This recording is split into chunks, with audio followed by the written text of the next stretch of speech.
Hello my people. Today I am making chili. So I've already cooked off the meat. So all I have to do is show you guys how to make it and then show it to you at the end. So this won't be a clippy video. So this is, I'm starting out, I'm making a basic Texas red chili. So you know how you buy those bases at the grocery store? They have those big blocks. That's kind of what you're doing here. And if you're from Texas or know people in Texas, they'll tell you, you know, people that put beans in their chili don't know beans about chili. I've done this video before for canning, and my older videos are just really bad. Not that they've gotten a whole lot better, but the older ones are even worse. So I have 2 really big cloves of garlic minced up. I have a yellow bell pepper and half of a large onion all diced up. You can use, I like to use poblanos when I have them, or green bell peppers, but all I have is red, yellow, and orange, so I use the yellow. So we're going to put that into our cooked hamburger. Just get it softened up. And that's my potato masher in there. And this is about 2 pounds of meat. It doesn't look like that much, I think, because it's such a big pot. But I use my potato masher for ground meat. It works really well. I'm kind of one of those anal kitchen gadget people, just because I don't have the space to store all that stuff. And there's one thing I cannot stand in the kitchen is a one-trick pony. Like a garlic press annoys the heck out of me. That's all it does. Get a microplane. You can use that for zesting, grating cheeses, grating ginger, garlic.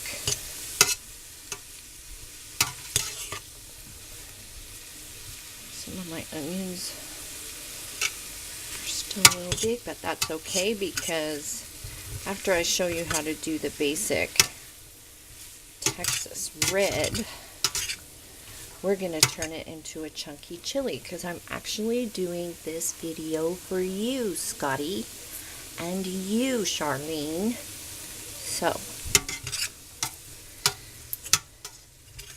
I mean, it's for everybody, but these 2 people are very special, and they've been having chili issues. And chili is tricky. It took me a lot of years to actually get chili to taste like chili. Like when you go out and get chili. There are some tricks to chili. So let these soften up. Now I'm going to start adding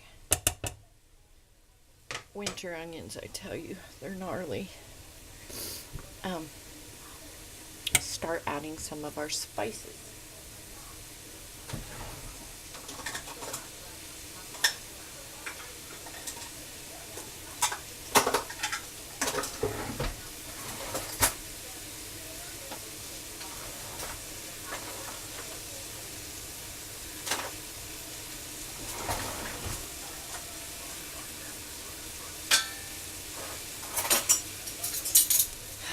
Couldn't find my measuring spoon, so I'm going to use some measuring cups and measuring spoons just so I can get a gauge for you of what measurements.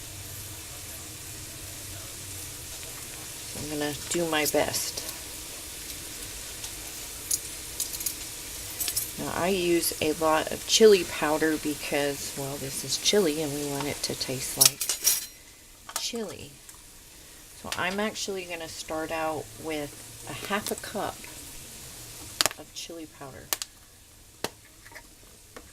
Yeah, I know it seems like a lot.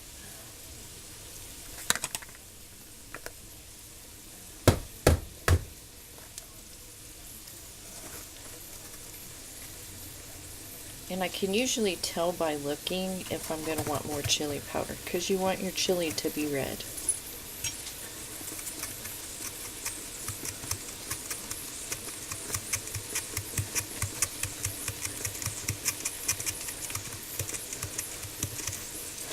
So there we go. Half a cup of chili powder. This is optional. This is chipotle powder, and it'll just add a smoky chili flavor to it. You do not have to use this. I'm just going to put it in.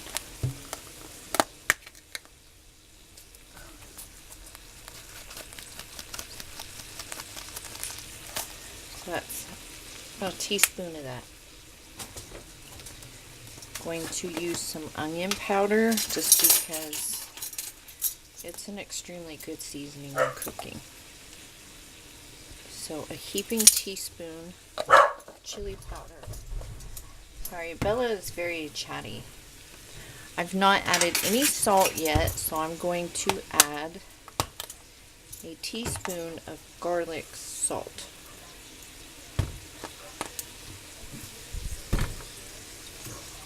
I am going to add a 1/4 teaspoon of cayenne pepper, and you can adjust that to the heat that you like. I am going to add 1 teaspoon of cumin,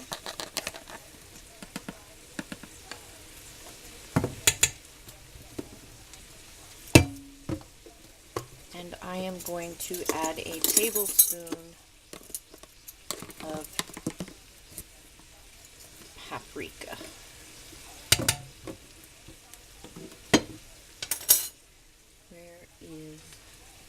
I am going to add a teaspoon of Mexican oregano.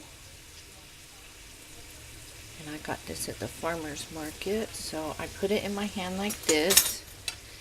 And when you get it fresh, dehydrated or dried, it has stems. So I just put it in between my hands and put that in there.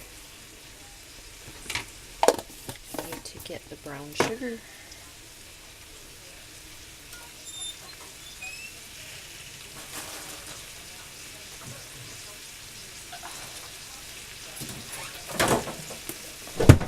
I'm going to start out with 2 tablespoons of brown sugar.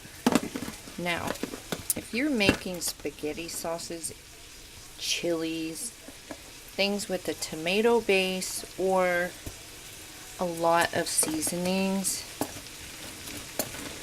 and you're saying something's missing or it's a little off to the palate, add a smidge of sugar. I know a lot of people don't want sugar in their diets these days, but that's what your dishes are missing. It smooths out the harshness of the spices, and it smooths out the acidity of tomatoes.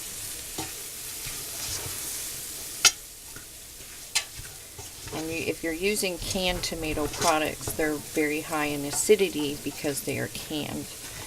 If you're using fresh, you don't have to worry about that. They're sweeter if they're store-bought. Yep, this smells like chili already. Now this really isn't a tomato-based chili.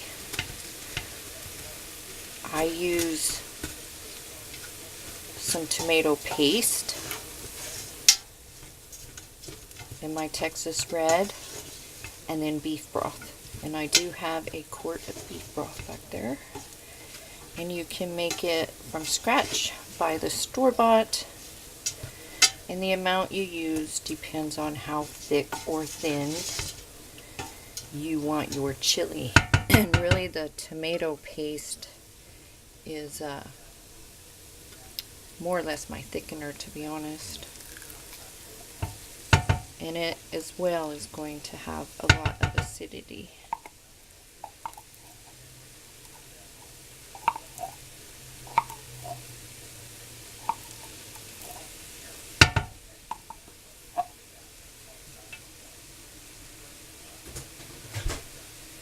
So stir all this stuff in.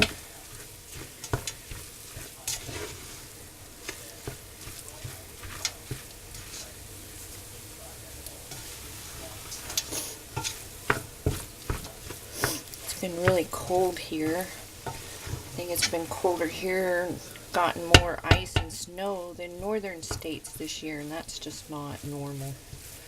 We had 6.5 inches of snow on top of an ice situation. So I sat here that night listening to sirens.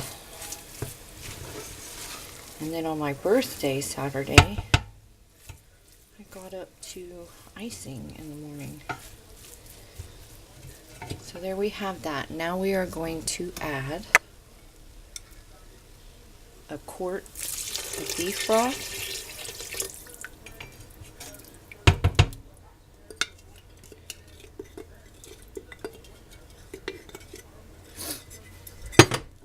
gonna add some pepper,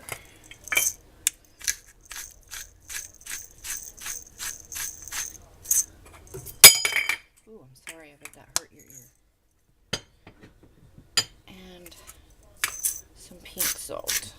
It's Himalayan, not curing salt. I should show you guys my salt and pepper collection. Okay, and stir it up. At this point, for the Texas Red, you're done. You can just leave it to simmer until it's the desired flavors and thickness that you want. Or, for my friends who want the beans and tomatoes in their chili, I am, for you Scotty, going to add a can of Rotel. There's our Rotel. I hope I didn't splash on your face.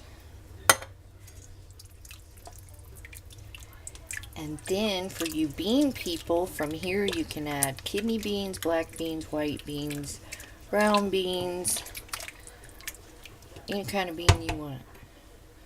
I am adding chili beans.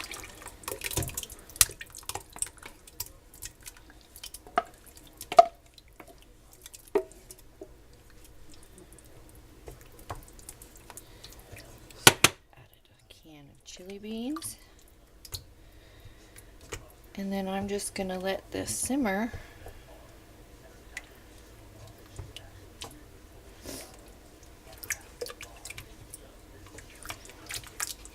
for about an hour on a low heat.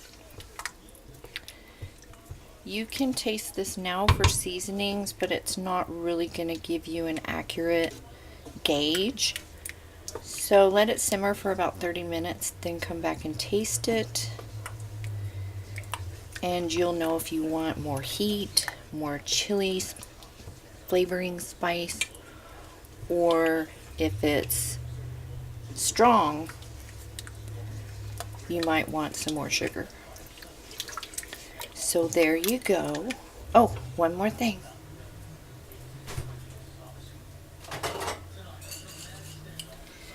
We need some Liam Perrins Worcestershire sauce. Put in some Worcestershire, just a dash. And believe me, I notice when I forget that. And there you have it. That kind of adds an umami kind of flavor to it.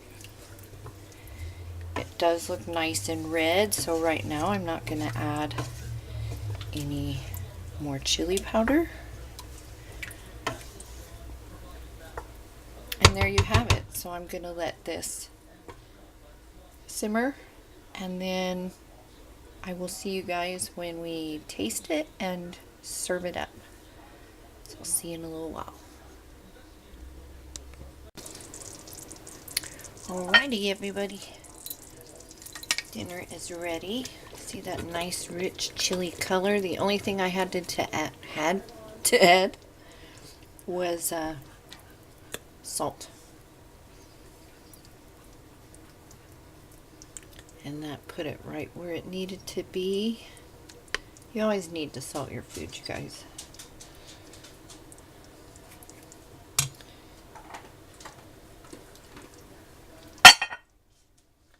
Nice crash.